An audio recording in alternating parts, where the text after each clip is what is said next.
The altar was decorated with white roses. My favorite. The church was packed with everyone I loved. My wedding dress cost more than my car. Everything was perfect. Everything was a lie. And in 30 minutes, I would be dead in a car crash, never knowing the truth about the man I was about to marry. But sometimes, the universe gives you a second chance. I'd love to know which corner of the globe you're watching from. And if this story speaks to you, make sure to subscribe. Tomorrow's video is one you absolutely can't miss. The morning light filtered through the bridal suite windows as I stared at my reflection. June 15th, 2024, my wedding day. The silk dress hugged my figure perfectly. The cathedral veil cascaded down my back like a waterfall. And the diamond tiara, a family heirloom from Marcus's grandmother, sparkled under the chandelier. Everything looked exactly as I had dreamed since I was 7 years old. "Sarah, you look absolutely radiant," my maid of honor, Jessica, whispered as she adjusted my veil. "Marcus is going to lose his mind when he sees you." Marcus Blackwood, my fiancé of 3 years, the man I'd loved since college, who promised me forever under the cherry blossoms in Central Park. The successful investment banker who bought me a house in the suburbs and talked about having 3 kids and a golden retriever. The man who, in a few hours, I would discover had been living a double life. But at this moment, I was still blissfully unaware. I was still the naive Sarah Mitchell who believed in fairy tales and happy endings. "Where's Mom?" I asked, glancing around the suite. The Grand Marriott's bridal package came with champagne, chocolate-covered strawberries, and enough space for my entire bridal party to get ready. Mom had insisted on the best of everything for her only daughter's wedding. "She's downstairs making sure the flowers are arranged properly," Jessica replied, applying another coat of lipstick to my lips. "You know how she gets about details." I smiled, remembering how Mom had spent months planning every aspect of this day. The menu, the music, the seating arrangements. She'd handled it all, while I focused on my job at the marketing firm. Marcus had been traveling so much for work lately that most of the wedding planning fell to her anyway. A soft knock interrupted my thoughts. "Come in," I called out. The door opened to reveal my little sister, Emma, holding a small wrapped box. At 19, she still had that rebellious streak that worried our parents, but today she looked almost angelic in her bridesmaid dress. "This came for you," Emma said, her expression unreadable. "Special delivery." I took the box, noticing there was no return address. Inside, nestled in black velvet, was a silver locket I'd never seen before. It was old-fashioned, ornate, with tiny diamonds forming a heart pattern, beautiful but completely unfamiliar. "There's no card," I murmured, turning the box over. "Who would send this?" Emma shrugged, but something flickered in her eyes. "Maybe it's from Marcus?" I opened the locket, expecting to find a photo or engraving. Instead, there was a small piece of paper with an address written in elegant handwriting. 2847 Maple Street, Apartment 4B. The truth awaits. "That's weird," Jessica said, peering over my shoulder. "Do you recognize the address?" I shook my head, but something about it nagged at me. Maple Street was across town, in a neighborhood I rarely visited. Why would someone send me an address on my wedding day? "Probably just some mix-up," I said, though unease crept into my voice. "Maybe it was meant for another bride." Emma was quiet, fidgeting with her bouquet. She'd been acting strange all morning, distant, almost guilty. Every time I tried to catch her eye, she looked away. "Em, is everything okay?" I asked. She forced a smile. "Just wedding jitters. You know how I get around big crowds?" Before I could press further, Mom burst through the door, her face flushed with excitement and stress. "Sarah, honey, we need to start moving. The photographer wants to get the final shots before the ceremony, and your father is pacing like a caged animal downstairs." The next hour blurred together. Photos with the bridesmaids, photos with my parents, photos of me alone looking dreamily out the window. The photographer, an energetic woman named Carol, directed us like a film crew, capturing every angle of what she called the most important day of your life. But that locket kept weighing on my mind, 2847 Maple Street. The address felt significant somehow, like a puzzle piece that didn't fit but belonged somewhere in my life. Sarah, you're distracted, Carol said during one of the solo shots. Try to focus on how happy you are. This is your fairy tale moment. I smiled and posed, but the word fairy tale stuck with me. Fairy tales always had a twist, didn't they? A dark secret, a hidden truth, a test the heroine had to pass before earning her happy ending. 20 minutes before the ceremony, as I stood in the bridal suite's mirror for one final check, my phone buzzed. A text from an unknown number. Ask Marcus about the apartment. Ask him about Valerie. Ask him why he's been lying to you for 2 years. The locket will make sense soon. A friend. My blood ran cold. Valerie? I'd never heard Marcus mention anyone named Valerie. And what apartment? We lived together in our house on Elm Street. We'd been planning to honeymoon in Italy, then start trying for kids next year. Everything was mapped out, planned, perfect. Sarah, it's time, Mom called from the doorway. Her eyes were misty with tears of joy, completely oblivious to the text that had just shattered my world. I slipped the phone into my bouquet and followed her downstairs, my mind racing. The church was more beautiful than I'd imagined. White roses and baby's breath decorated every pew. Sunlight streamed through stained glass windows, casting rainbow patterns on the floor, and the organ played Purcellbell's Canon in D, the song Marcus and I had chosen together. Dad waited at the back of the aisle, looking handsome in his black tuxedo. He'd been practicing his walk all week, worried he'd trip or cry before we reached the altar. Now he beamed at me with pride and love. Ready, princess? He whispered, offering his arm. The doors opened, and 300 guests rose to their feet. I saw familiar faces everywhere. College friends, co-workers, relatives who'd traveled from across the country. At the altar, Marcus stood with his groomsmen, devastatingly handsome in his custom suit. His dark hair was perfectly styled, his smile confident and warm. He looked like every woman's dream groom. But now I couldn't stop staring at him, searching his face for signs of deception. Who was Valerie? What apartment? How long had he been lying to me? The walk down the aisle felt eternal. Each step brought me closer to a man I thought I knew, but suddenly seemed like a stranger. The wedding march played, people smiled and took photos, and my father squeezed my arm reassuringly. Everything looked perfect from the outside. Pastor Williams began the ceremony with words about love, commitment, and the sacred bond of marriage. He spoke about honesty, trust, and two souls becoming one. Every word felt like a mockery now. Dearly beloved, we are gathered here today to witness the union of Marcus James Blackwood and Sarah Elizabeth Mitchell. I tried to focus on the ceremony, but my mind kept drifting to that text message. A friend. Someone who knew something I didn't. Someone who wanted me to know the truth before I made the biggest mistake of my life. Marcus was saying his vows now, words we'd written together about eternal love and unwavering devotion. His voice was steady, confident, and completely convincing. If I hadn't received that text, I would have melted at his words, probably cried happy tears. Instead, I found myself studying his face, looking for cracks in the facade. Was this the same man who'd held me during my father's heart attack last year? Who'd surprised me with weekend getaways and talked about growing old together? Or was it all an elaborate performance? Sarah, Pastor Williams said, and I realized it was my turn to speak.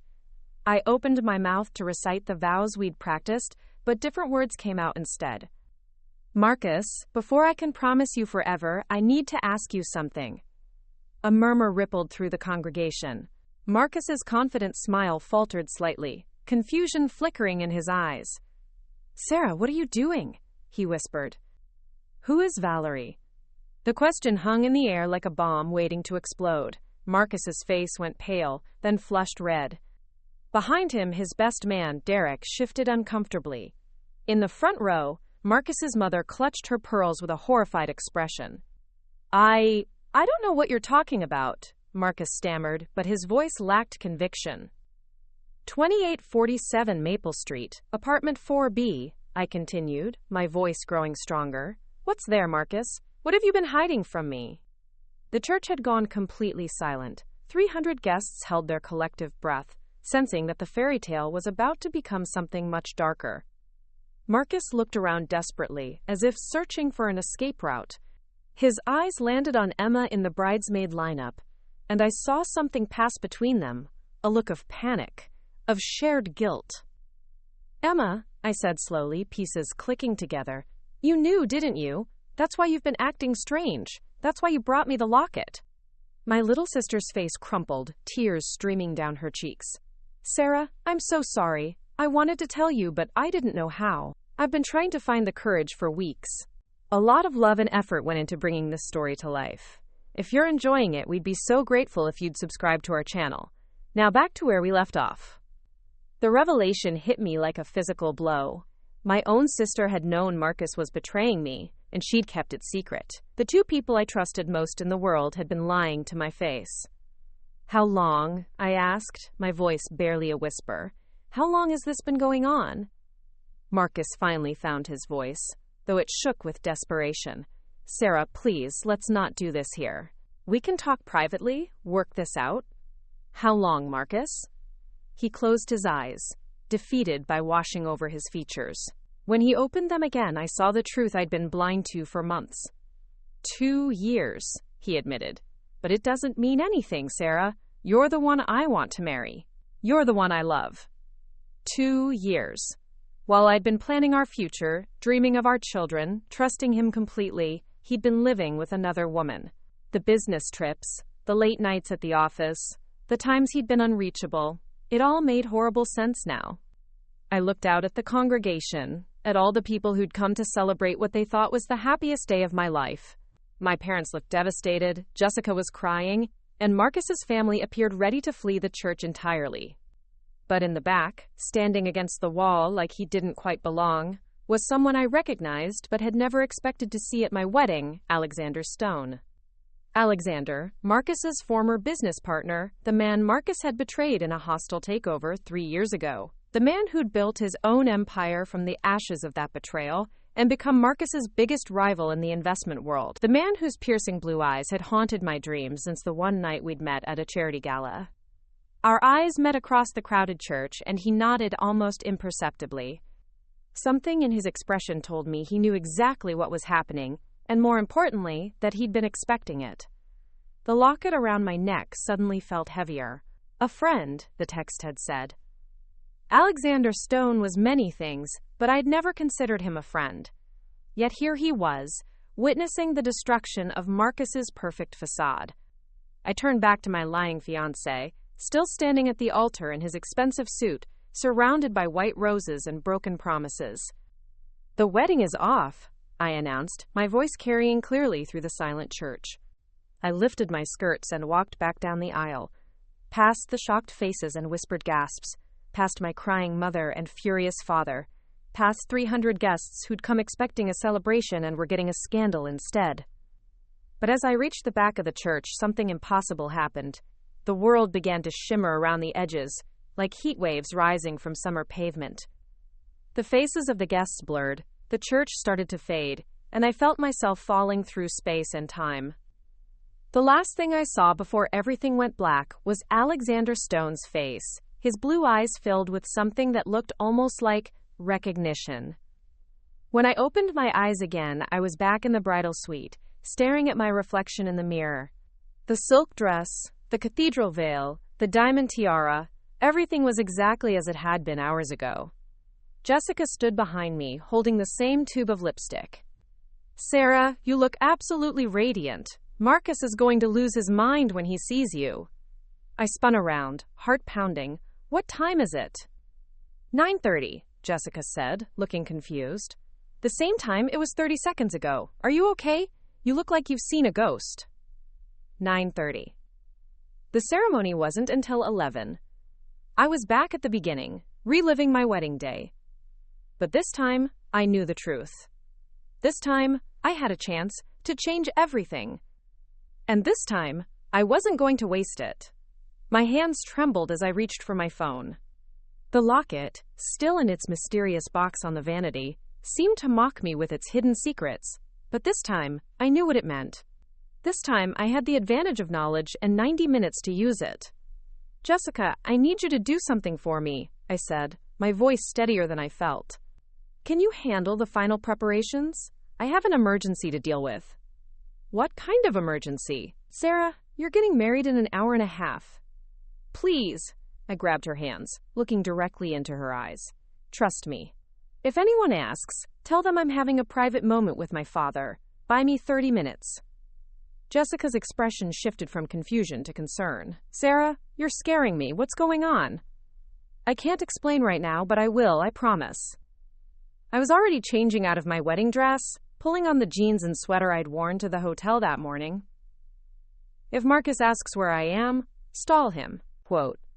Before Jessica could protest further, I grabbed my car keys and phone, slipping out the back entrance of the hotel. The morning air was crisp against my skin as I drove across town, my mind racing with possibilities. 2847 Maple Street. In my previous timeline, if that's what I could call it, I'd never made it to that address. This time I would. The neighborhood was modest, filled with converted Victorian houses turned into apartments. Number 2847 stood at the end of the block, its blue paint peeling slightly around the windows. I parked across the street, studying the building. Apartment 4B would be on the second floor, facing the street. A silver BMW sat in the driveway, Marcus's car. The same car he'd told me was at the dealership for repairs this week. My stomach clenched as the lies stacked up like building blocks, creating a tower of deception I'd been too blind to see. I waited 15 minutes before approaching the building. The front door was propped open with a brick, and I slipped inside, climbing the narrow staircase to the second floor. The hallway smelled of coffee and old wood, with 4 doors branching off the main corridor. Apartment 4B was at the end, and through the thin walls I could hear voices. Marcus's voice, familiar and warm, speaking to someone in the intimate tone he usually reserved for me. Told you, the wedding is just for show. Once we're married, I'll have access to her trust fund, and then we can be together openly. A woman's voice responded, sultry and confident. And what about the house? The suburban dream life you've been playing at? Sarah thinks it's our future, but it's just temporary. Once I get control of her inheritance, we'll sell it and buy that penthouse we looked at. She'll be so devastated by the divorce, she won't fight for much. My knees nearly buckled. Not only was Marcus cheating, but he was planning to marry me for my money, the trust fund my grandmother had left me, which I'd gained full access to only after marriage. Everything, our entire relationship had been calculated. What if she finds out? The woman asked. She won't. Sarah's too trusting, too naive. She sees what she wants to see. Besides, her sister's been keeping our secret for months now. Emma. The betrayal cut deeper hearing it confirmed. My 19-year-old sister, who I'd helped through her rebellious teenage years, who I'd paid for college, who I'd trusted with everything. I pressed my ear closer to the door, needing to hear more. I still think you should have just called off the wedding, the woman continued. This whole charade feels risky. Valerie, baby, we've been through this. The wedding has to happen today. Sarah's parents already transferred the down payment for the house to our joint account, and her trust fund becomes accessible the moment we sign the marriage certificate. If I back out now, I will lose everything. Valerie. So this was the mysterious woman whose name had appeared in that anonymous text. I pulled out my phone and began recording. My hands surprisingly steady despite the emotional earthquake happening inside my chest. Besides, Marcus continued, I've already put too much work into this relationship. 3 years of pretending to love her, of playing the devoted boyfriend. I deserve that money after what I've put up with. What do you mean? Marcus laughed, a sound devoid of any warmth I'd ever heard from him. Have you ever tried to have a conversation with someone who thinks romance novels are literature? Who gets excited about farmers markets and believes in soulmates? It's been torture, Valerie. Pure torture. Each word was a knife twisting in my chest. Every memory I cherished. Our first date at the farmers market, the romance novels I'd recommended to him, the conversations about fate and destiny had all been sources of mockery behind my back. Well, after today, you'll never have to pretend again, Valerie said. How long do you think you'll stay married to her? 6 months, maybe a year. Long enough to establish joint finances and make the divorce look natural. I'll probably cite irreconcilable differences, maybe claim she changed after marriage. Women do that sometimes, right? I'd heard enough. More than enough. But as I turned to leave, my phone slipped from my trembling hands, clattering loudly against the hardwood floor. The apartment went silent. What was that? Valerie whispered. I don't know. Check the door. Panic flooded my system as footsteps approached. I grabbed my phone and ran for the staircase, taking the steps 2 at a time. Behind me, I heard the apartment door open and Marcus's voice calling out, Hello? Is someone there? I made it to my car just as Marcus appeared at the building's front entrance. In the rearview mirror, I saw him scanning the street, his expression tense and suspicious. But I was already pulling away, my heart hammering against my ribs. The drive back to the hotel passed in a blur of rage and betrayal. Everything I thought I knew about my life, my relationship, my future, all of it had been a carefully constructed lie. But now I had proof, and more importantly, I had time to do something about it. Back at the hotel, I slipped into the service elevator and made it to the bridal suite without being seen. Jessica was pacing by the window, her phone pressed to her ear. She's back, Jessica said into the phone, relief evident in her voice. I have to go. She hung up and turned to me. Sarah, where have you been? Your mother is having a breakdown, your father threatened to call the police, and Marcus has been texting every 5 minutes asking if you're okay. I'm fine, I said, though I was anything but. Who are you talking to? Emma. She's been frantically looking for you. Said she had something important to tell you before the ceremony. Emma. My traitorous sister who'd been keeping Marcus's secrets while watching me plan my own destruction. The sister who'd finally developed a conscience at the last possible moment. Send her up, I said. We need to talk. 10 minutes later, Emma knocked on the door, her face pale and her hands shaking. She looked younger than her 19 years, like the little girl who used to climb into my bed during thunderstorms. Sarah, I'm so sorry, she began, tears already streaming down her face. I should have told you months ago, but I didn't know how. I was scared and confused and... How long have you known? I interrupted, my voice ice cold. Since December. I saw them together at that coffee shop downtown, and at first I thought maybe it was just business. But then... She broke down completely, sobbing into her hands. He made me promise not to tell you, said it would destroy you, that he was going to end it after the wedding, that it didn't mean anything. And you believed him? I wanted to. I wanted to believe that he loved you and this was just some stupid mistake. But then I started noticing things. The way he looked at his phone, the business trips that didn't make sense, the times he'd disappear for hours. I studied my sister's face, searching for any hint of deception. But all I saw was genuine remorse and terror at what she'd allowed to happen. The locket, I said. You sent it to me. Emma nodded miserably.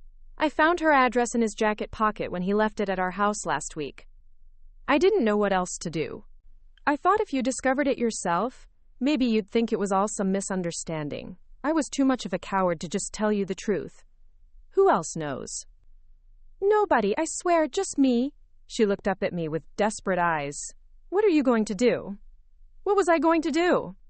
In my original timeline, I'd confronted Marcus at the altar and called off the wedding. But that had led to my death in a car crash. Never getting justice, never exposing the full extent of his betrayal. This time, I wanted more than just to escape. I wanted revenge. I'm going to destroy him, I said simply. Emma's eyes widened. What do you mean? Before I could answer, my phone buzzed with a text from an unknown number. The apartment was enlightening, wasn't it? Check your email. A.S. Alexander Stone. Somehow Marcus's rival knew exactly what I'd been doing. But how? I opened my email and found a message from an encrypted account with a single attachment. The file contained financial records, bank statements, and what appeared to be a detailed investigation into Marcus's activities over the past 2 years. Property records showing he'd been paying rent on the Maple Street apartment. Credit card statements revealing expensive gifts bought for someone who wasn't me. Even photographs of Marcus and Valerie together at restaurants, hotels, and what looked like real estate showings. At the bottom of the email was a single line. Everything you need to make him pay. The Penthouse Restaurant, 12:30, come alone. I stared at the screen, my mind racing. Alexander Stone, the man Marcus had destroyed 3 years ago in a hostile business takeover, had been investigating my fiancé. The question was why, and what he wanted in return for his help. "Sarah?" Emma's voice seemed to come from far away. "You're scaring me. What's in that email?" I looked at my sister, this girl who'd made a terrible mistake but was genuinely trying to make amends. Then I looked at Jessica, who'd been nothing but loyal and supportive.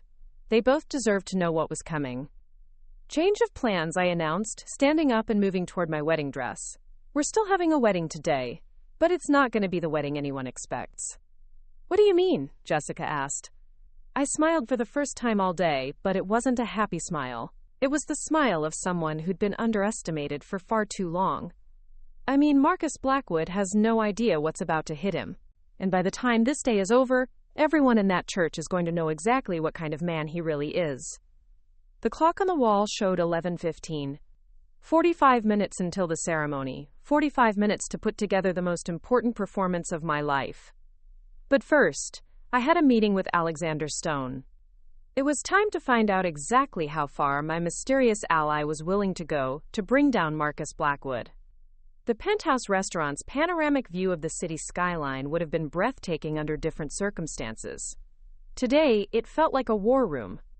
Alexander Stone sat at a corner table, his sharp navy suit and calculating blue eyes making him look every inch the corporate predator Marcus had once accused him of being. "You came," he said as I approached, standing to pull out my chair with old-fashioned courtesy that seemed genuine despite the circumstances. Did I have a choice? I sat down, studying his face for any hint of his true intentions. "You seem to know more about my life than I do." Alexander's smile was sardonic. Marcus always did underestimate the intelligence of the people around him. It's his fatal flaw. He slid a tablet across the table. "Everything you need is on there. Financial records, photographs, communication logs. 3 years' worth of evidence that will not only destroy his reputation but likely land him in federal prison for fraud." I scrolled through the files, my anger building with each revelation. Bank accounts in the Cayman Islands, forged documents, money laundering through shell companies. Marcus hadn't just been cheating on me. He'd been running an elaborate financial scam, using my family's connections and my trust fund as collateral. "How long have you been investigating him?" I asked. "Since the day he stabbed me in the back and stole my company." Alexander's voice remained calm, but I caught the steel underneath. 3 years of careful planning, of building a case that would put him away for good. But I needed something more personal to make it stick, something that would make him careless. Me, I realized. You needed him to make a mistake with me. You were always the key, Sarah. Marcus's greed would eventually lead him to overreach, and your trust fund was too tempting a target for him to resist. I just had to wait for him to reveal his hand. The implication hit me like a physical blow. "You've been watching me. For 3 years, you've been watching me, knowing what he was doing, and you never warned me." Alexander had the grace to look uncomfortable. "Would you have believed me? 3 years ago, you were completely devoted to him. If I'd approached you then with accusations, you would have thought I was just a bitter ex-business partner trying to cause trouble." He was right, and I hated him for it. 3 years ago, I would have defended Marcus against any accusation. I would have seen Alexander as the villain in our love story, not the man trying to save me from disaster. Besides, Alexander continued, I needed Marcus to commit crimes I could prove. Emotional betrayal isn't illegal, financial fraud is. And if I'd married him? If I'd never found out? You would have found out eventually, and when you did, you would have had the evidence to destroy him completely. I would have made sure of that. I looked at him across the table, this man who'd orchestrated an incredibly complex revenge scheme that had somehow become my salvation. "What do you want from me?" "Your cooperation. In exactly 45 minutes, that church will be full of people expecting a wedding. Marcus will be at the altar, confident that his payday is about to arrive. That's when we reveal everything." "We?" Alexander's smile turned predatory. "I've taken the liberty of inviting some additional guests to your wedding. FBI agents who've been building a case against Marcus for months. Reporters from 3 major newspapers. And a few business associates who trusted Marcus with their investments and are about to learn where their money actually went." The scope of his planning was breathtaking. You've thought of everything. Almost everything. There's one variable I couldn't control. He leaned forward, his intensity suddenly personal rather than professional. You. What you do in that church today will determine not just Marcus's fate, but your own.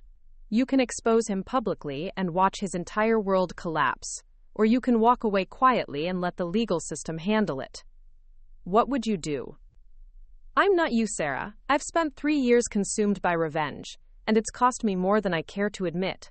The question is, what kind of person do you want to be when this is over? I thought about Marcus at the altar, checking his watch and probably calculating how soon he could access my trust fund.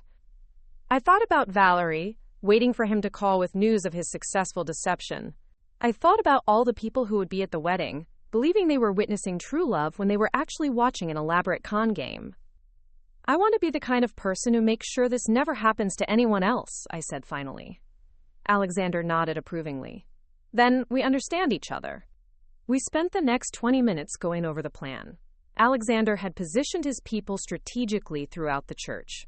The FBI agents were posing as wedding guests, the reporters as friends of the family. At precisely the moment when Pastor Williams asked if anyone objected to the marriage, Alexander would stand up and present the evidence. What about afterward? I asked as we prepared to leave. After Marcus is arrested and the story breaks, what happened to me? That depends on what you want to happen. Alexander's expression had shifted, becoming less calculating and more hopeful. You'll be free, Sarah. Completely free to build whatever life you choose. There was something in his tone that made me look at him more carefully. During our brief encounter at that charity gala 3 years ago, I'd felt an undeniable attraction to him that I'd dismissed as harmless fantasy. Now, seeing him in action, witnessing his intelligence and his careful protection of me even from a distance, that attraction was back with startling intensity. Alexander, I began, but he shook his head. Today is about justice, not whatever this is between us. But tomorrow, he paused, seeming to choose his words carefully.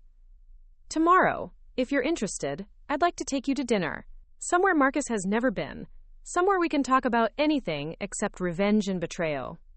I'd like that, I admitted, surprised by how much I meant it. By the time I returned to the hotel, the bridal suite was in controlled chaos. Mom was directing the photographer, Jessica was putting the finishing touches on the flower arrangements, and Emma was sitting in the corner looking like she might be sick. There you are, Mom exclaimed. We need to get you dressed immediately. The cars are here, and your father is already at the church making sure everything is perfect. Perfect. If only she knew how perfect this day was about to become, just not in the way she expected. I let them dress me again, apply my makeup, and arrange my veil. But this time, instead of feeling nervous or excited, I felt calm, resolved, ready to end this chapter of my life once and for all. The ride to the church passed quickly. Emma sat beside me in the car, pale and silent. She knew something was going to happen, but not exactly what. Are you sure about this? She whispered as we pulled up to the church. I've never been more sure of anything in my life. The church looked exactly as it had in my previous timeline. White roses, stained glass windows, 300 guests waiting for the fairy tale. But this time, I wasn't walking toward a dream. I was walking toward justice. Dad met me at the entrance, his eyes bright with unshed tears. Ready, princess? More than ready. The doors opened, and the wedding march began. I walked down the aisle with my head high, seeing everything with crystal clarity. My parents' friends, my co-workers, Marcus's business associates, all of them about to witness the most dramatic moment of their lives. Marcus stood at the altar looking nervous now, which was new. In my previous timeline, he'd been confident, almost smug. Today, something had shaken him. Maybe it was the sight of several unfamiliar faces in the congregation. Or maybe it was the fact that I'd disappeared for an hour without explanation. Pastor Williams began the ceremony with the same words about love and commitment. But when he reached the traditional question, if anyone has any reason why these two should not be wed, speak now or forever, hold your peace, the church held its breath. Alexander Stone rose from his seat in the back row. I object, he said clearly, his voice carrying throughout the silent church. The murmur that rippled through the congregation was deafening. Marcus's face went white, then red, then white again. "On what grounds?" Pastor Williams asked, clearly flustered. "On the grounds that the groom is currently under federal investigation for fraud, money laundering, and conspiracy," Alexander announced. "And because this entire marriage is part of an elaborate scheme to steal the bride's inheritance." The church erupted. People were standing, shouting, pulling out their phones to record. At the altar, Marcus looked like he might faint. "That's ridiculous," he shouted over the noise. "This man is delusional. He's been stalking Sarah and—" "Is this your signature, Mr. Blackwood?" Alexander held up a document, projecting his voice over the chaos. "On the lease agreement for 2847 Maple Street, apartment 4B? The apartment where you've been living with Valerie Chen for the past 2 years while planning to defraud Miss Mitchell?" Quote. Marcus's mouth opened and closed like a fish out of water. In the front row, his mother looked horrified. His groomsmen were backing away from him as if he had a contagious disease. "Sarah," Marcus said desperately, turning to me, "don't listen to him. You know me. You know I love you." I looked at this man who had manipulated me for 3 years, who had planned to steal my inheritance and break my heart, who had mocked everything I cared about behind my back, and I smiled. "No, Marcus, I know exactly who you are." I pulled out my phone and played the recording I'd made at the apartment. His own voice filled the church, admitting to the fraud, laughing about my naivete, planning my emotional destruction. The silence that followed was deafening. Then the FBI agents revealed themselves, moving through the congregation toward the altar. "Marcus Blackwood, you're under arrest for wire fraud, money laundering, and conspiracy to commit grand theft." As they handcuffed him, Marcus looked at me with something like genuine emotion for the first time in our relationship. "Sarah, please. I did love you, in my own way. This wasn't supposed to happen like this." "No," I said calmly. "It was supposed to happen exactly like this." They led him away as the church dissolved into complete pandemonium. Reporters were interviewing guests, FBI agents were collecting evidence, and my parents were trying to process what had just happened to their daughter's wedding day. Through it all, Alexander Stone stood at the back of the church, watching me with something that looked like admiration. Later, after the chaos had died down and the last of the reporters had left, I found myself standing alone in the empty church, still in my wedding dress but no longer a bride. Just Sarah Mitchell, finally free to figure out who she wanted to be. "Any regrets?" Alexander asked, appearing beside me. I thought about it seriously. Only one. I regret that it took a supernatural intervention for me to see the truth. I should have been smarter, more suspicious, less trusting. "Trust isn't a weakness, Sarah. Marcus exploited your kindness, but that doesn't make kindness wrong." "What happens now? To him, I mean." 20 to 30 years in federal prison, if the prosecutors get their way. The financial crimes alone are enough to put him away for decades. And Valerie? Facing charges as an accessory. Turns out she knew about the money laundering and helped hide assets in offshore accounts. Quote, I nodded, feeling a strange sense of closure. Justice would be served, and I wouldn't have to be the one administering it. "There's something else," Alexander said, pulling an envelope from his jacket. "Marcus wasn't the only one who knew about your trust fund. 3 other men in your social circle have been positioning themselves to get close to you for the same reason. Consider this a warning." I took the envelope, not sure whether to laugh or cry. Are there any genuine people left in the world? "A few. I'd like to think I'm one of them." He paused, studying my face. "The dinner invitation still stands, by the way. Tonight, tomorrow, whenever you're ready." I looked at this man who had orchestrated my salvation, who had spent 3 years carefully protecting me from a distance, who had given me the tools to save myself. He wasn't perfect. His methods were questionable and his motives partially selfish. But he was honest about his flaws, which was more than I could say for Marcus. Tonight, I decided, but not dinner. I want to do something I've never done before, something Marcus would have hated. Something completely spontaneous and probably slightly dangerous. Alexander's smile was genuine this time, transforming his entire face. "I think I can arrange that." As we walked out of the church together, I caught my reflection in the window of his car. Still in my wedding dress, but somehow I looked different. Stronger. More alive. I had been reborn on my wedding day, just not in the way I'd originally planned. Instead of becoming Mrs. Marcus Blackwood, I had become myself again. And for the first time in 3 years, that felt like more than enough. 6 months later, Marcus was sentenced to 25 years in federal prison. Valerie received 15 years. The story made national headlines and led to a federal task force investigating similar schemes targeting wealthy young women. And me? I kept that dinner date with Alexander Stone, then another, and another. Some fairy tales don't end with a wedding. Sometimes they begin with one being canceled. Sometimes the real happy ending starts when you realize you're worth more than someone else's lies, and brave enough to demand the truth. Sometimes the best thing that can happen to you is discovering that your perfect life was actually a perfect lie, because only then can you build something real. Looking for more? We've got 2 amazing stories ready for you right on screen.